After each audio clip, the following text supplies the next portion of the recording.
जब एक e rickshaw वाले ने पुलिया के बीच रोड पे यू टर्न मार दिया और मोटरसाइकिल पर आ रहे 21 साल के लड़के की ई रिक्शा से टकराने से मौत हो गई।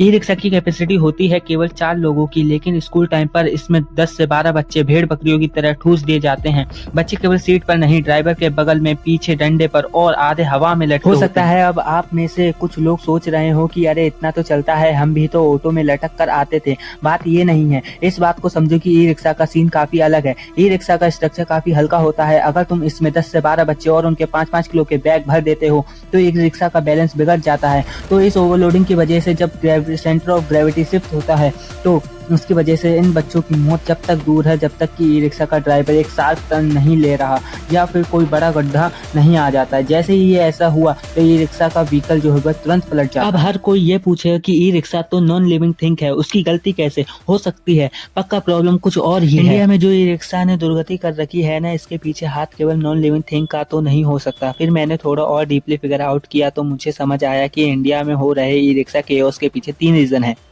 सबसे पहला फैक्टर वो जो इन ई रिक्शा को चला रहे हैं यानी ड्राइवर्स। दूसरा फैक्टर वो जिनकी वजह से ये व्हीकल सेफ्टी के नाम पर धब्बा है यानी कि इनका डिजाइन। तीसरा फैक्टर वो जिसने ई रिक्शा को ऐसे ही चलने के लिए छोड़ दिया है यानी कि सरकार।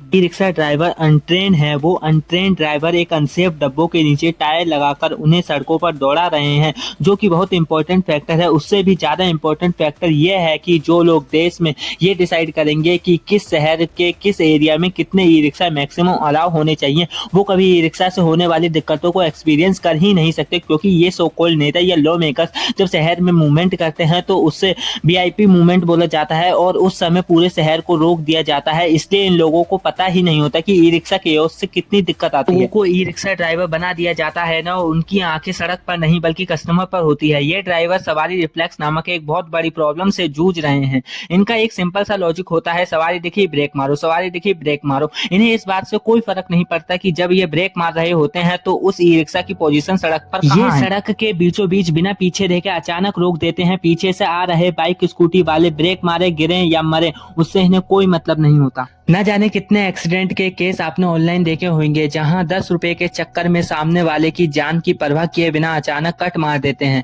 और ऐसे ही लैक ऑफ ट्रैफिक सेंस और यू टर्न के एग्जाम पर हमें पिछले साल 27 अप्रैल को प्रयागराज में देखने को मिला था, जब एक ई रिक्शा वाले ने रोड पर यू टर्न मार दिया और एक 21 साल के लड़के की ई रिक्शा से टकराने की वजह से मौत हो गई।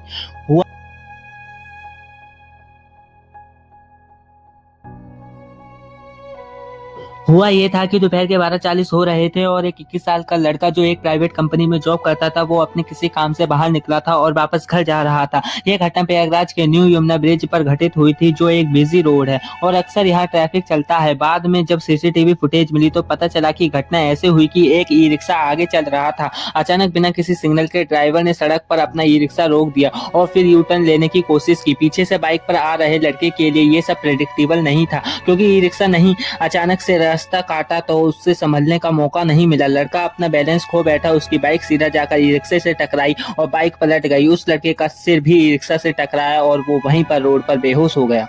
ई रिक्शा वाला तो डर के मारे वहां से भाग गया और उसको सबसे पहला काम ये करना चाहिए था कि उसको उठा के हॉस्पिटल लेकर जाना चाहिए था, लेकिन वह नहीं रुका। वो तो आसपास के लोगों ने इंसानियत दिखाई, गाड़ी रोकी और उसे हॉस्पिटल लेकर गए और हॉस्पिटल ले जाने के बाद डॉक्टर ने उसे मरा हुआ घोषित कर दिया, क्योंकि चोटें बहुत ज्यादा थी। फिर उसके पिताजी ने पुलिस स्टेशन में जाकर FIR कराई और फिर उसके बाद पुलिस वालों ने उसे ढूंढना स्टार्ट किया, ड्राइवर को जिसने उसका एक्सीडेंट किया था।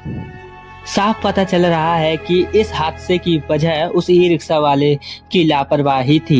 ई रिक्शा ड्राइवर अक्सर बिना साइड मिरर देखे टर्न ले लेते हैं क्योंकि उसकी स्पीड कम होती है, लेकिन पीछे से आ रही गाड़ी के लिए ये मौत का कारण बन जाता है।